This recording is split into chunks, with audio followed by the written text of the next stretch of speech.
মহাপ্রভু নিজের মাকে দিয়ে আমাদেরকে শিক্ষা দিচ্ছেন, নিজের জননীকে দিয়ে দেখেন আমাদেরকে তিনি শিক্ষা দিচ্ছেন।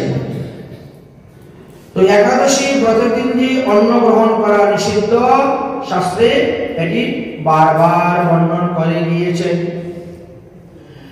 আগামী 10 মার্চ 2025 সোমবার 25শে ফাল্গুন 1431 বঙ্গাব্দ সোমবারে শ্রী আমলকি একাদশী ব্রত পড়েছে। এই আমলকি একাদশী ব্রত সকলেরই কর্তব্য, পালন করা কর্তব্য। শাস্ত্রে এই বিষয়ে বর্ণন করে দিয়েছেন। আমাদের শাস্ত্র সিদ্ধান্ত অনুসারে আমরা দেখতে পাই যে কোনো এক সময়ে মানদাতা বৈশিষ্ট্য মনির নিকটে এই আমলকি একাদশী মাহাত্ম্য কথা শ্রবণ করতে চেয়েছিলেন। যেদিন যে একাদশী হয় তার মাহাত্ম্য কথা শ্রবণ করতে হয়, সেইভাবে ব্রত পালন করতে হয়। তো ফাল্গুন মাসকে বলা হয় গোবিন্দ মাস, আর গোবিন্দ মাসের শুক্লপক্ষের যে একাদশী তাকে বলা হয় আমলকি একাদশী। এই দিন আমাদের কর্তব্য কি? আমলকি বৃক্ষের নিচে বসে হরিনাম কীর্তন করা। দশমী দিবসে বলছেন আমলকি বৃক্ষের মূলে আপনি একটু পরিষ্কার করবেন ভালো করে, পরে ওখানে একটা কলস স্থাপন করবেন, ঘট স্থাপন করতে হয়, অধিবাস দিতে হয়। কেন? বলে আমলকি হলো বৃক্ষ, হলো বৈষ্ণব বৃক্ষ। আর পৃথিবীর মধ্যে যত বৃক্ষ আছে সমস্ত বৃক্ষ হইতে আমলকি বৃক্ষ হলো শ্রেষ্ঠ এবং প্রথম বৃক্ষ। এটা প্রথম আমলকি বৃক্ষের উৎপত্তি হয়েছিল পৃথিবীতে। কেমন করে হয়েছিল? ভগবান বিষ্ণু থুতু ফেলেছিলেন, আর ওই থুতুটা পৃথিবীতে এসে পড়ে, তার থেকে আমলকি বৃক্ষের উৎপত্তি হয়েছিল। আমলকি বৃক্ষের মূলেতে ভগবান বিষ্ণু অবস্থান করেন। তস্য মূলে স্থিত বিষ্ণু তৎ-ঊর্ধ্বে চ পিতামহ। তাহলে মূলেতে ভগবান বিষ্ণু থাকেন, তার উপরে থাকেন ব্রহ্মা, স্কন্ধে তো ভগবান রুদ্র, স্কন্ধে থাকে মহাদেব, সম্প্রবৃতিং পরমেশ্বর, শাখাস্তু মৌনয় সর্বে। যত শাখা আছে সমস্ত মুনিগণ থাকেন। পশাকাশ্চুত দেবতা, পশাকার মধ্যে সমস্ত দেবতারা থাকেন। পুণ্যেষু বসবো দেবী পুষ্পেন মরুতমস্ততঃ। যত পাতা আছে পাতার মধ্যে বসুগণ অবস্থান করে, আর যত ফুল আছে ফুলেতে মরুদগণ অবস্থান করিয়া থাকে। অতএব আমলকি বৃক্ষ অত্যন্ত পবিত্র বৃক্ষ, তাই আমলকি বৃক্ষের নিচেতে পূজা করতে হয়। শাস্ত্রে বলছে দ্বাদশম তুলসী পত্র ধাত্রী পঞ্চঞ্চ কার্তিকে লুষ্ঠতেস্তু নরৌ দত্তে নরয়ান্তি গতিবিতাত।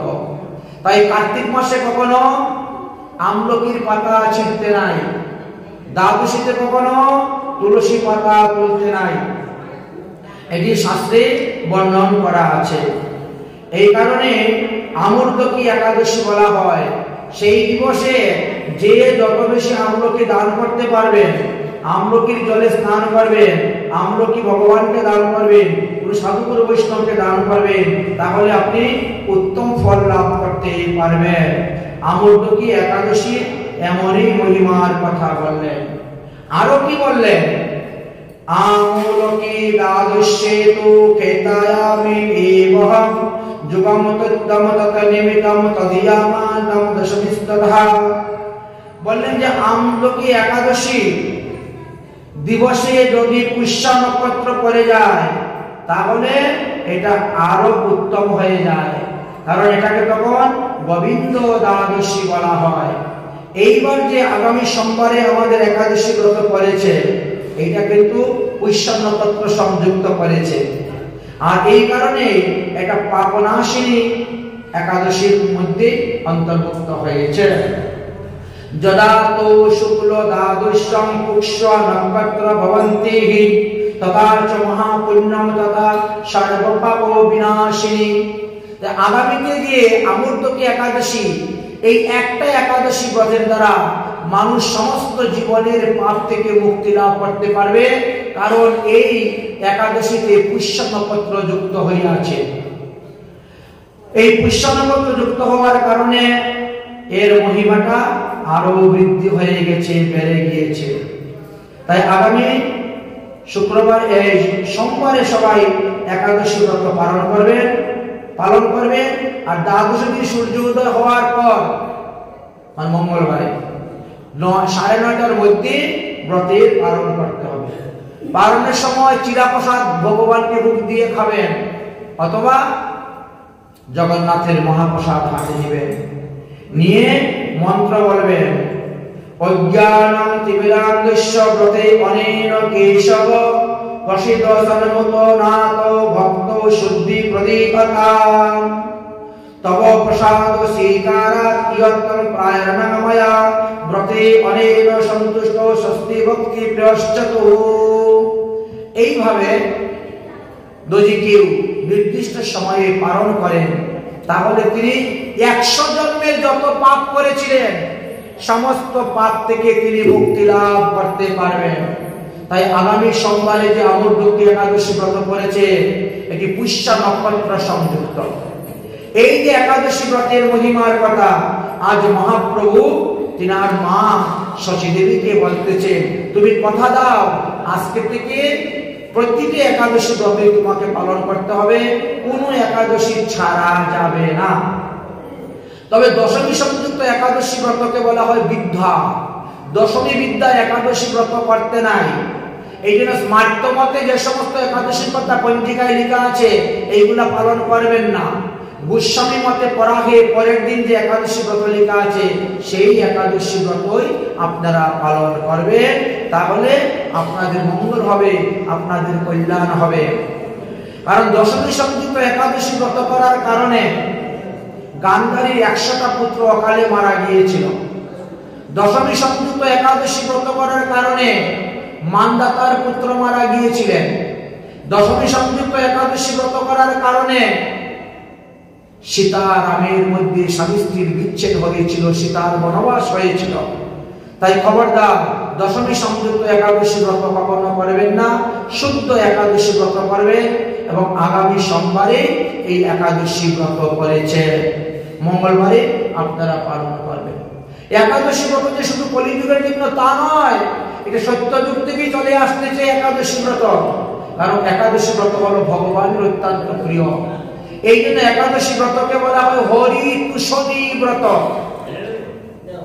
যদি নির্জলা করতে পারেন তাহলে তো ভালোই, আর নির্জলা করতে না পারলে আপনারা সজলা করবেন।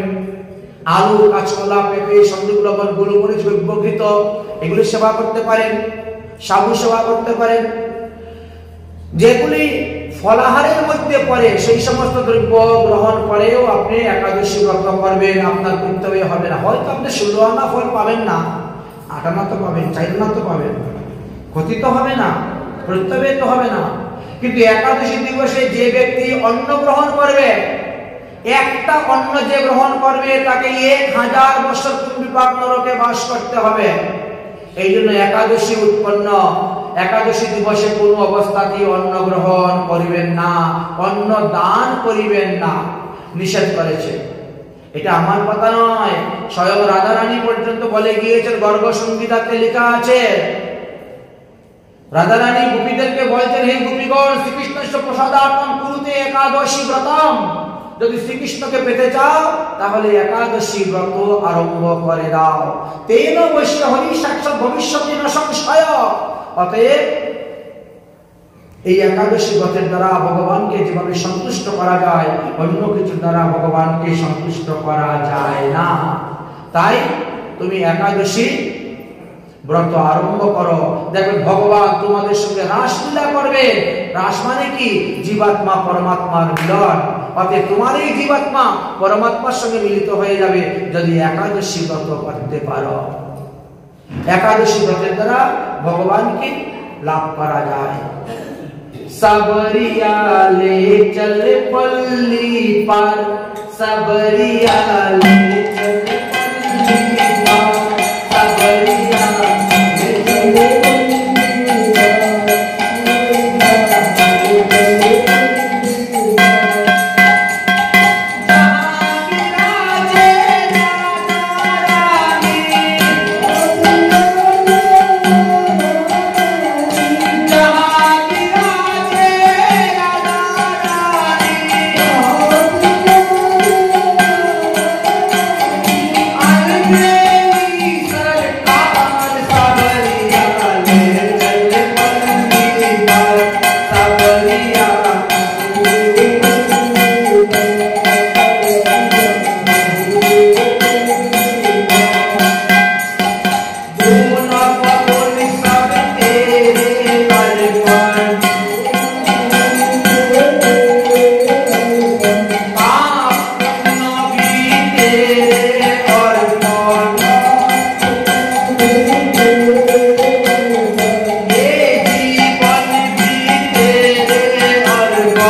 ভগবানের এক নাম হয়েছে হরি। যিনি তার চরণে শরণাপন্ন হন তার শতজন্মের পাপকে হরণ করে নিয়ে যান। তাই ব্রজে প্রসিদ্ধ নবনীত চৌরম গোপাঙ্গনানাম দুর্কল চৌরম অনেক জন্মার্জিত পাপ চৌরম চৌরাতুরকন্যম পুরুষম নমামি চুর অগ্রগণ্য তাই নমামি। তাই একাদশী ব্রত উপস্থিত হলে নিজেও অন্ন খাবেন না, অন্যকে অন্ন দানও করবেন না। অন্যের জন্য পাপ আচরণ করতে যাবেন না। আপনার এই পাপের ভাব, পাপের বোঝা অন্য কেউ নিবে না। মহাপ্রভু নিজে তিনার মা সচিমাকে দিয়ে জগৎবাসীকে শিক্ষা দিচ্ছেন। যাই হোক, ওই একাদশী দিবসে কি হয়েছিল, মহাপ্রভু বড় কান্না করতে শুরু করেছেন। আর কান্না করতে শুরু করেছেন। কেন বাবা কান্না, কেন কাঁদতেছো, বলো তোমার কান্নার কারণ কি, আমাদেরকে বলো। মহাপ্রভু বললেন, আমার কান্নার কারণ হয়েছে আমাদের বাড়ি থেকে অনতি দূরে দুইজন সাধু আছেন, জগদীশ পণ্ডিত আর হিরণ্য পণ্ডিত।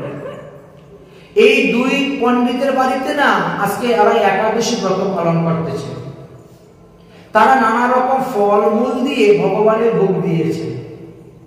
ওই নৈবেদ্য প্রসাদ যদি আমাকে এনে দেও তাহলে আমি সেই প্রসাদকে সুস্থ হয়ে যাব, হাঁটিয়া বেরাবো, আমি আর কান্না করব না, আমি নৃত্য করব। জগদীশ পণ্ডিত হিরণ্য ভাগবত দুই স্থানে আছে মূল অভিমত।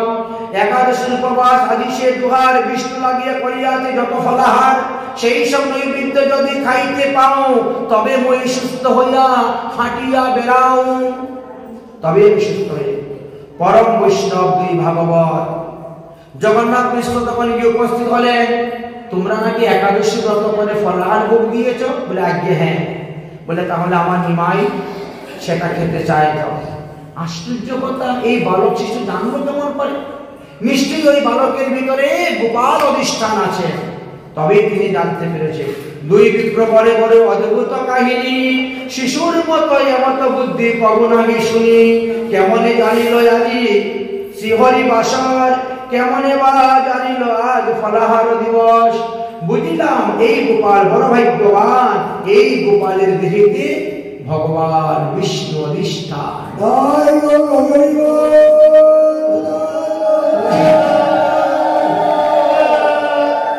এইভাবে তিনি এসে উপস্থিত হয়েছেন। ওই দুই বিপ্র তখন ফলাহার নিয়ে আসলেন আর এসে নিমাই পণ্ডিতকে আনন্দের সহিত খেতে দিলেন। মহাপ্রভু সেই ফল খেয়ে আনন্দিত হলেন আর হয়ে তিনি নাচিয়া বেড়াতে শুরু করলেন। মহাপ্রভু সেই ফল খেয়ে অন্যকে ফল দিতে শুরু করলেন। অতএব যদি কেউ নির্জলা করতে না পারেন, তিনি সজলা করতে পারেন। ফলাহারেতে কোনো দোষ নেই। 8 প্রকার দ্রব্য গ্রহণের দ্বারা ব্রত নষ্ট হয় না। 8 প্রকার দ্রব্য গ্রহণ করতে পারেন। ফলমূল, দুগ্ধ জাতীয় দ্রব্য, দুধ, দই, ঘি, আলু, কাঁচকলা, পেঁপে, সন্দুক লবণ, গোলমরিচ, এগুলা ব্যবহার করা যায় বলেছেন। এমনকি ঔষধ গ্রহণে ব্রত নষ্ট হয় না, কারণ দেহ থাকলেই তো আপনি ব্রত করবেন। দেহ রক্ষার জন্য ঔষধ গ্রহণেও ব্রত নষ্ট হয় না। আর কি? গুরুবাক্য। গুরুবাক্যের কথাও সেখানে আলোচনা করা আছে। ব্রাহ্মণ বাক্য গুরুবাক্যের কথাও বর্ণনা করে গিয়েছেন। যদি কেউ নিজে একাদশী ব্রত করতে না পারে, অন্যের দ্বারাও একাদশী ব্রত করানো যায়। তুমি আজকে আমার এই একাদশী ব্রতটা করো, তাকে দক্ষিণা দিয়ে সেমন একাদশী ব্রতের ফল কিনে নেওয়া যায়। এইভাবেও ব্রতের বিধান দিয়েছেন। আমাদের পূর্বপুরুষগণ যারা মারা গিয়েছেন, যারা তাদের পাপের ফলে নরক যন্ত্রণা ভোগ করতেছেন, তাদের উদ্দেশ্য করে আমরা একাদশী ব্রত করতে পারি। একাদশী ব্রতের প্রভাবে তারাও সেই পাপ থেকে উদ্ধার হয়ে যেতে পারে। এইভাবে মহাপ্রভু একাদশী ব্রতের বিধানের কথা নিজের মাকে নিমিত্ত করে জগৎবাসীকে শিক্ষা দিলেন। যারা বিভিন্ন রোগে সুখে জর্জরিত, বারে বারে খেতে হয়, ঔষধ খেতে হয়, এই জন্য এরা একাদশী ব্রত করে না, ভুল করছে। আর এই একাদশী দিনে আপনি 11 বার খান, তাতে দুঃখ নাই, কিন্তু তথাপি ব্রত করে যান, ব্রত নিয়ম অনুসারে খান। শাস্ত্রে কঠিন কঠিন নিয়মের কথা বলেছে, সহজ নিয়মের কথা বলেছে। প্রথমে বলছে নিরঙ্গ থাকবে, খবরদার 1 ফোঁটা জল খাবে না। নিরঙ্গ থাকে যদি রাত্রি জাগরণ করে আপনি 16 আনা ফল পাবেন। তারপরে বললেন যারা অসমর্থ আছে তারা দিনের 3য় প্রহরে গিয়ে অল্প আহার করবে, মানে 12টার পরে, সকাল থেকে 12টা পর্যন্ত তোমাকে নির্জলা থাকবে, তারপরে কি অল্প একটু আহার করবে, পেট ভরে নয়, যাতে ঢেকুর না উঠে, উদ্গার না উঠে, অল্প একটু আহার করবে প্রাণ রক্ষা করার জন্য। 2টা নিয়ম হয়ে গেল। 3য় নিয়মে বললেন যদি এতেও তুমি না পারো তাহলে তুমি প্রহরে প্রহরে ভোজন করো, কিন্তু রাত্রে 12টার পরে ভোজন করিও না। রাত্রে 12টার পর থেকে পরের দিন সূর্য উদয়ের আগ পর্যন্ত 1 ফোঁটা জল গ্রহণ করতে পারবে না। সজলা করছো ভালো, কিন্তু রাত্রে 12টার আগ পর্যন্ত যাহা কিছু খাওয়া দাওয়া করবে তারপরে খাবে। হলো। 4র্থ নিয়ম আরো সহজ করলেন। যদি দেখো যে না স্বল্প আহারের দ্বারা আমার দেহ চলে না, মাথা ঘুরায়, উঠতে পারি না, পরে যাই, না রকম সমস্যা হচ্ছে, তখন বলছেন যে তুমি ঘুমের থেকে উঠেই তিলক করে গুরু মন্ত্র জপ করে ঠাকুরকে কিছু দিয়েই সেবা করে নাও। সেই সকাল 7টার সময় করে নাও, তাতে কোনো দুঃখ নেই। 8টার সময় করে নাও, তাতেও কোনো দুঃখ নেই। ফলাহারে তো তুমি করতেছ, তুমি তো অন্ন ব্যঞ্জন খাচ্ছ না। অন্ন ব্যঞ্জন খেলে না পাপ, ফলাহার করতেছ, ভগবানের ভোগ্য, ভগবানকে নিবেদন করে ভগবানের প্রসাদ, ফলাহার তুমি করতেছ। আস্তে আস্তে নিয়মগুলাকে কিন্তু ছাড়তেছে। প্রথমে কঠিন নিয়ম দিলেন, যখন দেখলেন যে না এত কিছু লোকে করতে পারছে না, আরেকটু সহজ করলেন, আরেকটু সহজ করলেন, আরেকটু সহজ করলেন, যাতে সবাই করতে পারে। করতে করতে যখন তার নিষ্ঠা আসবে তখন সে এমনি নির্জলা করবে, তাকে আর বলতে হবে না। শরীরের নাম মহাশয়, যাহা সহাইবেন তাহাই সয়, হঠাৎ করে তো কেউ পারবে না। আমরা হলাম সবাই ভুগী মানুষ, ভুগী। কারণ ভুগী মানুষ যদি যোগী শাস্ত্রে যায় তো রোগী হয়ে পড়ব। আমি নির্জলা ব্রত করবো, ওই বসে গেলাম, তাহলে তো রোগী হয়ে যাবে। ওই আস্তে আস্তে অভ্যাস এবং বৈরাগ্যের দ্বারা আপনাকে অগ্রসর হতে হবে। এই জন্য মহাপ্রভু এইভাবে শিক্ষা দিচ্ছেন। আচ্ছা, এত গেল মহাপ্রভুর লীলা কথা। এদিকে কি হয়েছে, নিমাইকে সচিমা বলতেছে, নিমাই দেখতো তোর দাদা এখনো অদ্বৈত প্রভুর আশ্রমে আছে, ঘরে ফিরে আসতেছে না, দুপুর বেলা হয়ে গেল, খাওয়ার সময় হয়ে গেল, যা তো তোর দাদাকে নিয়ে আয় তো। এইবার মহাপ্রভু যাচ্ছেন অদ্বৈত ভবনে। আজকে এই প্রথম অদ্বৈত প্রভুর সঙ্গে মহাপ্রভুর মিলন হচ্ছে। ছোটবেলা এসেছিলেন অদ্বৈত প্রভু, মহাপ্রভুকে দেখে গিয়েছে, তখন তিনি নাবালক শিশু। এবার তিনি রওনা হয়েছেন অদ্বৈত ভবনে। দাদা দাদা দাদা দাদা বলে তিনি অদ্বৈত ভবনে গিয়ে উপস্থিত হয়েছেন। উপস্থিত হয়ে বিশ্বরূপকে বলছেন, মা ডেকেছেন, চলো ভোজন করবেন, প্রসাদ পাবেন। সেই দিন এই প্রাণের ঠাকুরকে তিনি দর্শন করলেন। মহিনা সবার চিত্ত প্রভু বিশ্বাম্বর, অগ্রজ লইয়া তিনি চলিলা নিজ ঘর। অদ্বৈত প্রভু মহাপ্রভুকে দর্শন করে তখন বিস্মৃত হয়ে গেলেন। বিশ্বরূপকে বিবাহ দেওয়ার জন্য মাতা পিতা সবাই ব্যস্ত। বিবাহের উদ্যোগ করে মাতা পিতা, শুনিয়া বিশ্বরূপ মনে পায় বেতা। বিশ্বরূপের ইচ্ছা হলো আমি বিবাহ করবো না, আমি সংসার ত্যাগ করে সন্ন্যাস গ্রহণ করে আমি হরিভজন করব। কিন্তু মাতা পিতা ছেলের জন্য মেয়ে দেখতে শুরু করেছেন। একদিন কি করলেন, তিনি সন্ন্যাস গ্রহণ করে চলে গেলেন।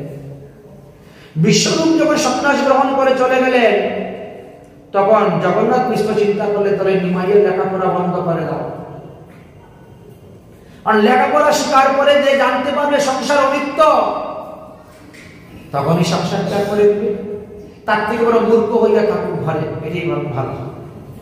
লেখাপড়াও জানবে না, আর আধ্যাত্মিক জ্ঞান শক্তি লাভ করতে পারবে না, সংসারে থাকবে। অতএব নিমাইয়ে লেখাপড়া বন্ধ করে দাও। এই ছেলে লেখাপড়া করলো, সাধুসঙ্গ করলো, সংসার অনিত্য জানলো, সংসার ত্যাগ করে চলে গেল। এখন তো আমাদের অন্ধের যষ্টি একমাত্র নিমাই। সে যদি সংসার ত্যাগ করে চলে যায় তাহলে কি হবে? অতএব তার লেখাপড়া বন্ধ, আর থেকে স্কুলে আর যেতে হবে না। বিশ্বরূপ সন্ন্যাস চলে যাওয়ার পরে মহাপ্রভুর লেখাপড়া হয়ে গেল বন্ধ। এবার মহাপ্রভু কি করবেন? লেখাপড়া যখন বন্ধ হয়ে গেছে তখন তিনি পাড়ায় পাড়ায় টৈটি করে ঘুরে বেড়ান, নানা রকম উৎপাত করেন। বহু লোক বহুভাবে এসে ওনার বিচার দিয়ে সচিমা কিছুই বলেন না। একদিন মহাপ্রভু কি করে রাগ করে কতগুলো বজ্র হাড়ির উপরে গিয়ে শুয়ে পড়েছেন। সচিমা তো বড় সচিবায়ু। বজ্র হাড়ি মানে যে হাড়িতে এবার রান্না করা হয়ে গেছে ওটা ফেলে দেওয়া হলো। আগে মাটির হাড়িতে, মাটির চুলায়, মাটির উনুনে রান্না হতো। অন্নটা হলো সকরা। যে হাড়িতে একবার অন্ন রান্না হবে মাটির হাড়ি, ওই হাড়ি ফেলে দিতে হবে। এই যে আমরা 64 মন্ত্রের ভোগ লাগাই মাটির পাত্রের মধ্যে, একবার লাগানোর পরে এটাকে ধুয়ে নিয়ে দ্বিতীয়বার আর ভোগ লাগানো যাবে না, ফেলে দিতে হবে। এই জন্য মাটির পাত্র একবারই ব্যবহার করা যায়, দ্বিতীয়বার ব্যবহার করা যায় না। ঠিকই তেমনি ভাবে মাটির পাত্রের মধ্যে আরো কিছু পাত্র আছে। চীনা মাটির এক ধরনের পাত্র পাওয়া যায় না, কাপ, প্লেট, চীনা মাটির, ওইগুলোও কিন্তু ঠাকুর সবাই কখনো তো ব্যবহার করতে যাবেন না। ওগুলা কিন্তু একবারই ব্যবহার হয়। এইগুলা যদি একবার উচ্ছিষ্ট হয়ে যায়, অপবিত্র দ্রব্য লেগে যায়, তাহলে হাজার মাথা ঘষা কষলেও সে পবিত্রতা লাভ করতে পারে না। কিছু কিছু দ্রব্য পবিত্র লাভের বিধানের কথা বলেছে। মনে করো কাঁসা, তামা, পিতল, লোহা, এই সমস্ত দ্রব্যকে শোধন করার পদ্ধতি শাস্ত্রে দেওয়া আছে। শোধন করার পদ্ধতি শাস্ত্রে দেওয়া আছে। লোহাকে শুদ্ধ করতে গেলে প্রথমে ঘি মাখাতে হয়। ঘি মাখিয়ে একে আগুনে পুরাতে হবে, তাহলে শুদ্ধ হয়ে গেল। শুদ্ধ হয়ে গেল। মনে করেন খুব গরিব মানুষ, সে আগে মাছ মাংস খেত, এখন সে সাধুসঙ্গ করতে করতে সদাচারী হয়ে গেছে, নিরামিষ খাবে। আগেরই তো দাহবটি রয়ে গেছে, হাতাকন্তি রয়ে গেছে, কি করতে হবে এখন? উপায় তো নেই। তাহলে পয়সাও নেই যে একটা বটি কিনে আনবো। তো তার জন্য একটা বিধান দিয়েছেন যে তুমি ওর মধ্যে ঘি মাখাও। ঘি মাখিয়ে আগুনে দিয়ে পুড়িয়ে লাল রক্তের মতো টকটকা সূর্যের মতো লাল করো। তারপরে একে জলে নিয়ে ঢাকবে, তারপরে ধুইবে মাটি দিয়ে, গোবর দিয়ে, খোল দিয়ে ধুইবে। তারপরে 7 বার ধুইতে হবে, 7 বার ঘষতে হবে, তাহলে শুদ্ধ হয়ে গেল। ওটাকে তুমি ব্যবহার করতে পারবে। এটা লোক একেবারে যারা পারে না তাদের জন্য। এখন বর্তমানে কিন্তু এরকম লোক নেই। হ্যাঁ, এখন টাকা আছে সবার, সময়ের অভাব। টাকার অভাব নেই কারোর কাছে, সময়ের অভাব সবার কাছে। মনে করেন এই যে আমরা মশলা বাটি, পাটার মধ্যে কেউ পেঁয়াজ রসুন বেটে দিয়েছে। এখন সেই পাটাটাকে শুদ্ধ হবে কেমন করে? 21 দিন মাটির নিচে পুঁতে রাখতে হবে। মাটির নিচে গর্ত করে 21 দিন পুঁতে রাখতে হবে। তারপরে তোলার পরে তাকে বালু দিয়ে ঘষতে হয়। খই আর গোবর বালু একত্র করে 21 বার ঘষবেন, 21 বার পরিষ্কার করবেন। তারপরে আবার নতুন করে খুদাই করে নেবেন, শুদ্ধ হয়ে গেল। কাঠের, আগেরকার দিনে হাতাখন্তি কাঠের ব্যবহার হইতো। আমি শুধু নাড়াচাড়া করে নিয়েছি, এখন কি করবেন? ওকে রান্দা দিয়ে উপরের এক পল্লা ফেলে দাও, শুদ্ধ হয়ে গেল। কিছু কিছু পদ্ধতি আমাদেরকে দিয়েছেন, বলেছেন এইভাবে। কিন্তু মাটির পাত্র শুদ্ধের কোনো উপায় নেই। এবং মদের পাত্র, অনেক লোক দেখেছি তীর্থ ভ্রমণ করতে গিয়ে নদীর ধারে কোনো বোতল পেলে জল ভরে নিয়ে চলে আসে, মদের বোতলে গঙ্গা জল নিয়ে চলে আসে। কিন্তু মদের বোতলে গঙ্গা জল আনলে কিন্তু সেই জল শুদ্ধ নয়, এটা ভগবত সেবায় লাগবে না। আর গঙ্গা তিনটা জিনিসকে শুদ্ধ করতে পারেন না। এক হলো মদের পাত্র, দ্বিতীয় হলো কুকুরের লেজ, আর তৃতীয় হলো কাকের ঠুট। কাকের চঞ্চু, কাক পাকের চঞ্চু, কাকের ঠুট, কুকুরের লেজ আর মদের পাত্র, এই তিনটি জিনিসকে গঙ্গা শুদ্ধ করতে পারেন না। এই জন্যই আলোচনা করা আছে, আর বাকি সব শুদ্ধ করতে পারেন। যাই হোক, এই মহাপ্রভু কিন্তু ওই বজ্রহানির উপরে গিয়ে আবার বসে গেছেন। একদিন মহাপ্রভু লেখাপড়া করতে পারেন না বলে মনের দুঃখেতে তিনি ক্রুদ্ধ হয়ে নিজের ইচ্ছাতে ওই বজ্রহানির উপরে গিয়ে বসেছেন। সচিমা সংবাদ পেয়ে হায় হায় করে এসেছেন, কিরে নিমাই, তুই বজ্রহানির উপরে গিয়ে কেন বসলে? হ্যাঁ, স্কুলে গেলে লেখাপড়া করলি, এইটুকু জ্ঞান তোর হইল? নিমাই বলছে, কদিন স্কুলে গিয়েছি, যে কয়দিন স্কুলে গিয়েছি, যেটুকু জ্ঞান শিক্ষা লাভ করেছে এইটুকু তো কাজ করতেই যাচ্ছি। বজ্রহানি ইহা সবে বর্ষিলে স্নান, এতদিনে তোমার এ না জন্মিল জ্ঞান? সচিমা বলতেছে, এইটুকু জ্ঞান তোমার হলো না। প্রভু বলে, তোমরা বলে পড়িতে না দেও, তোমরা তো স্কুল থেকে আমাকে বন্ধ করে দিয়েছো, লেখাপড়া করতে দাও না। মূর্খ বিপ্র আমি, জানিব কেমন হব? আমি তো ব্রাহ্মণের ছেলে হয়ে মূর্খ হয়ে আছি, ভালো মন্দ জানবো কেমন করে? মূর্খ আমি, না জানি ভালো মন্দ স্থান, সর্বত্র আমার কাছে একই ঠিকানা। আমার কাছে সব জায়গায় শুদ্ধ, আমি ভালো মন্দ বুঝি না। পাড়া প্রতিবেশীরা বলে, দেখেন আমাদের ছেলে মেয়েদেরকে মেরে পিটিয়ে লেখাপড়া করাতে পারি না, আর তোমার ছেলে পড়তে চায়, তোমরা স্কুলে ভর্তি করছো না, তার লেখাপড়া বন্ধ করে দিচ্ছ। এই কাজটা তোমরা ভালো করে দিচ্ছ না। প্রভু বলে, মাতা তুমি বড় শিশুমতি, অপবিত্র স্থানে মোর নবু নহে স্থিতি। যাহা মোর স্থিতি সেই পুণ্য স্থান, গঙ্গা আদি সর্বতীর্থ তথায় অধিষ্ঠান। অমা, তুমি জানো না আমি কখনো অপবিত্র স্থানে থাকি না, আর অপবিত্র স্থানে আমি গিয়ে যদি উদয় হই, তাহলে সেই স্থান প্রকট হয়ে যায়, পবিত্র হয়ে যায়। এই বলে হাড়ির যত ছাই ছিল সব তিনি গায়ের মধ্যে মাখতে শুরু করে দিয়েছে। মাকে মানে আরো ভরকানোর জন্য। শ্রীনো সুচি সুচিতানাম কল্পশনাম হেতরাম কিপতানাম পবনাম অগ্নিম মৃত্তানাম চীরণম। হে মাতা, শ্রবণ করো, চিত্ত জগত সুচি অসুচি এই সকল কল্পনা মাত্র। অতএব আমি কখনো পবিত্র স্থানে থাকি না। নিমাইয়ের এইরূপ কথা শুনিয়া সচিমা তো একবার অবাক হয়ে গেছে। আরে 6 বছরের শিশু, 6 বছরের শিশু, আর এত শাস্ত্র, এত অগাধ জ্ঞান, এত দেখি বিরাট বড় পণ্ডিত। সে যা করে তাতে তার জয়, কিছুতেই সে হার মানছে না। পাড়া প্রতিবেশী গড় ভৎসনা করতে সবাইকে সবাই বলছে, তোমরা নিমাই পণ্ডিতকে স্কুলে ভর্তি করাও। জগন্নাথ মিশ্র বলছে, না না, ভর্তি করাবো না। যদি তাকে ভর্তি করাই তাহলে সেও জানবে সংসার অনিত্য, আর তখন সেও সংসার ত্যাগ করে চলে যাবে। সচিমা বলছে, তোমার ছেলেকে যদি লেখাপড়া না শেখাও, তো তোমার মূর্খ ছেলেকে কে কন্যাদান করবে? আজকালকে যে লেখাপড়া করে না এমন ছেলেকে কেউ মেয়ে দিবে? তো তোমার ছেলেকে যে বিয়ে করাবে, মেয়ে পাবে কোথায়? কেউ তো তোমার মেয়েকে, তোমার ছেলেকে কন্যাদান করবে না, মূর্খ বলে। অতএব তাকে লেখাপড়া শিক্ষা দাও, লেখাপড়া শিক্ষা দাও। তিনি বলছেন, মূর্খ হয়ে থাকুক নিমাই ঘরেতে আমার, তথাপিও তাকে আমি লেখাপড়া শিখাতে দিব না। এইভাবে শুরু করলেন। যাই হোক, দেখতে দেখতে বেশ কিছুদিন গত হয়ে গেল। এবার মহাপ্রভুর 7 বছর হয়ে গেছে, উপনয়ন সংস্কার করার সময় এসে গেছে। মহাপ্রভুর উপনয়ন সংস্কার করানো হবে। আত্মীয় স্বজন, ইষ্টি কুটুম্ব বর্গ, বন্ধু বান্ধবকে সবাইকে ডাকলেন, আর ডেকে 1494 খ্রিস্টাব্দের বৈশাখ মাসের শুক্লপক্ষের অক্ষয় তৃতীয়া দিবসে নিমাইয়ের উপনয়ন সংস্কার করানো হয়েছিল।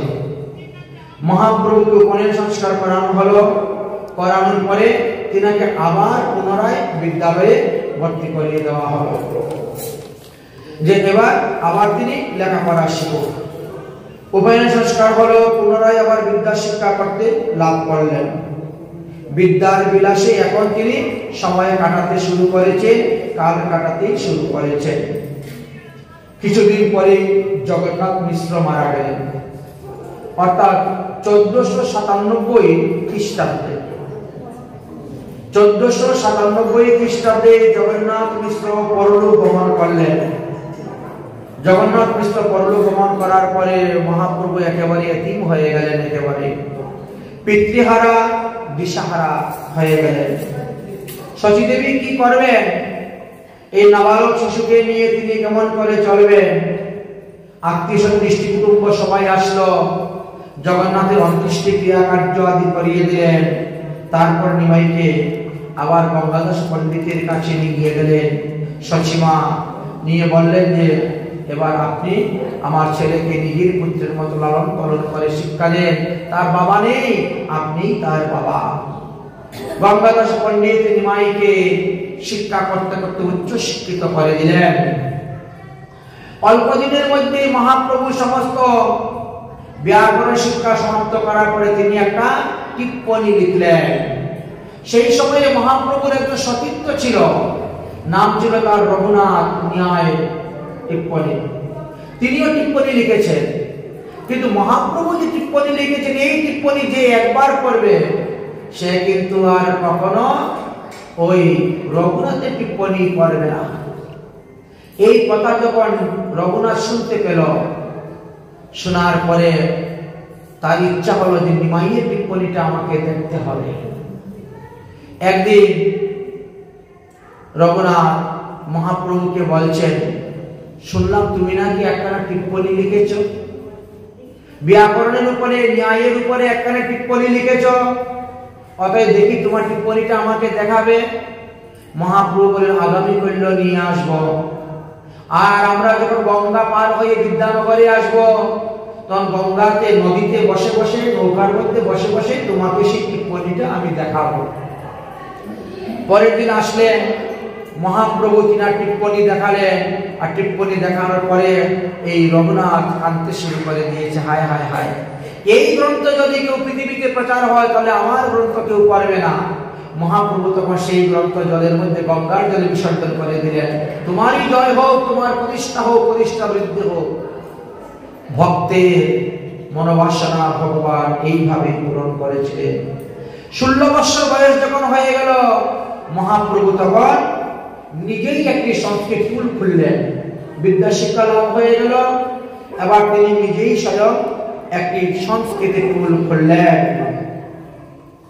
গৌরাঙ্গ সুন্দর বেশ মদন মোহন, সুরস বয়স তাহার প্রথম যৌবন, বৃহস্পতি জিনিয়া পণ্ডিত পরকাশ, ভয়ে কেহ নাহি যায় নিমাইয়ের পাশ। এত বড় পণ্ডিত হয়েছে নিমাই যে কেউ ভয়ে তিনার কাছে যায় না। সমস্ত শাস্ত্রের সার, সমস্ত শাস্ত্রের সিদ্ধান্ত তিনি জানেন, কেউ তাকে তর্কযুদ্ধ করে পরাজিত করতে পারে না। নিমাই কুল খুলেছেন, তাই প্রতিদিন তিনার কুলেতে ছাত্রের সংখ্যা বৃদ্ধি হচ্ছে, শ্রী বৃদ্ধি হচ্ছে, যশ বৃদ্ধি হচ্ছে। এই মতো বৈকুণ্ঠের নায়ক বিদ্যা রসে, আর ক্রিয়া করে চিনিতে পারে না কোন দাসে।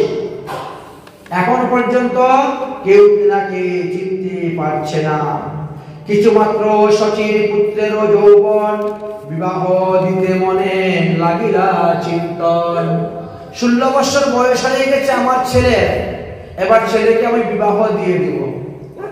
পিতৃহারা, একা একা থাকছে, বড় কষ্ট হচ্ছে। মহাপ্রভু বলছেন যে এখন না, আরো কিছুদিন পরে। তাই মহাপ্রভু বিদ্যার বিলাসে কাল কাটাচ্ছেন।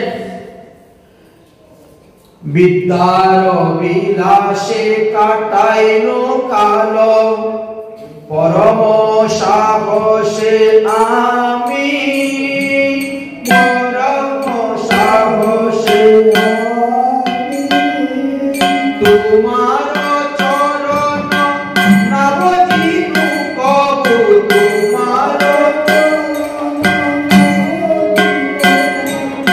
এখন কারণ তুমি প্রভু এমন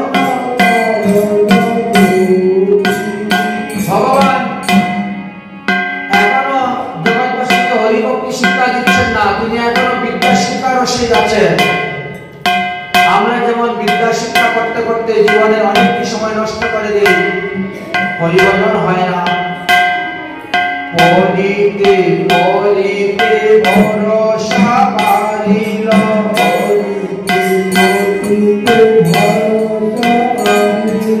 জ্ঞানের গতি হবে মানি, জ্ঞান গতি হবে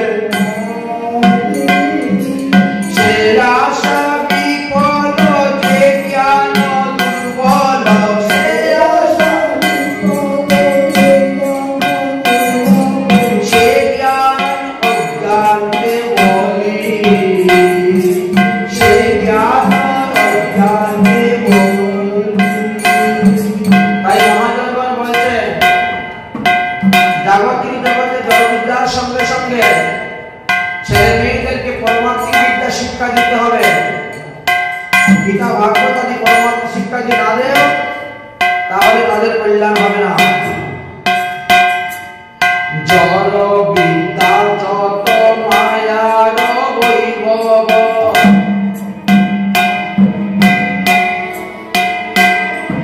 জড় বিদ্যা যত মায়ার বৈভব, জড় বিদ্যা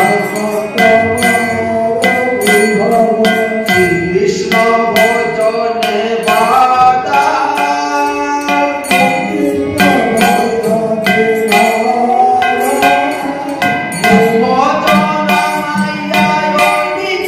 সংসারে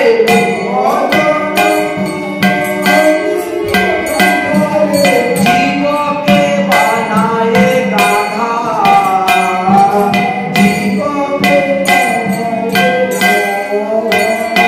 আমার জীবনে 16টি বছর চলে গেল, হরিভজন হলো না।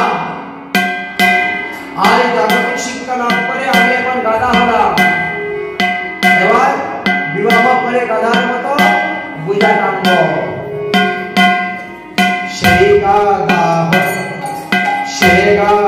হয়ে সংসারের বুঝা, সেই গাধা হয়ে সংসারের মহিব অনেক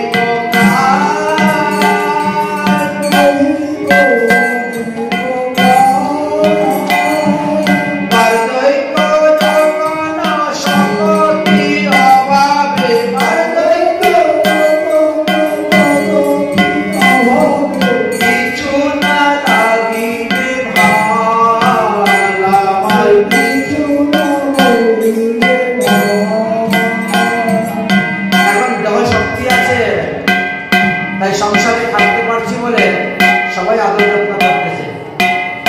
যখন বৃদ্ধ হয়ে যাব, কাজ করতে পারবো না, তখন তারাই আমাদেরকে বৃদ্ধ বড়দের মতো অনাদর করবে।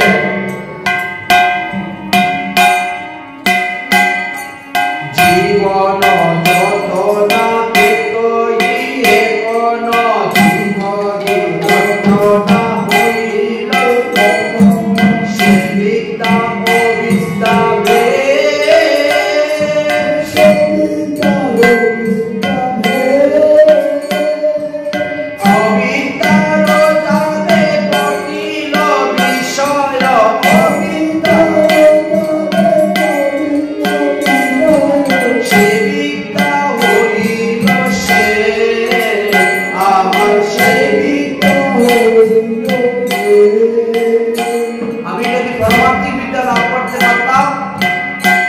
তাহলে দাদার মতো আমিও সন্ন্যাস গ্রহণ করে হরিভজন করতে পারতাম। জাগতিক বিদ্যা লাভ করলাম, আমিও স্কুল খুললাম, টাকা পয়সা কামাচ্ছি, কিন্তু বিদ্যার মুখ্য উদ্দেশ্য নয় অর্থ উপার্জন। বিদ্যার মুখ্য উদ্দেশ্য হলো হরিভজন করা, হরিকে জানা। কে আমি এটাকে আগে জানতে হবে। এই জন্য জ্ঞানের প্রয়োজন। কে আমি, কেন আমার, যারে তাপত্রয়, ইহা না জানিলে মূল कैसे ही হয়। এই জন্য নবদ্বীপে মহাপ্রভু কুল বিদ্যা করলেন। পিতৃহীন মাইকে সবাই আদর করতে শুরু করলেন। মহাপ্রভু ভক্তের বাঞ্ছা পূর্ণ করার জন্য নিজেই নিজের লিখিত গ্রন্থকে বিসর্জন করে দিয়েছিলেন। এবার আসলো মহাপ্রভুর বিবাহ কাল, বিবাহ সময়, বিবাহের অবস্থান। অতএব আমরা মহাপ্রভুর বিবাহ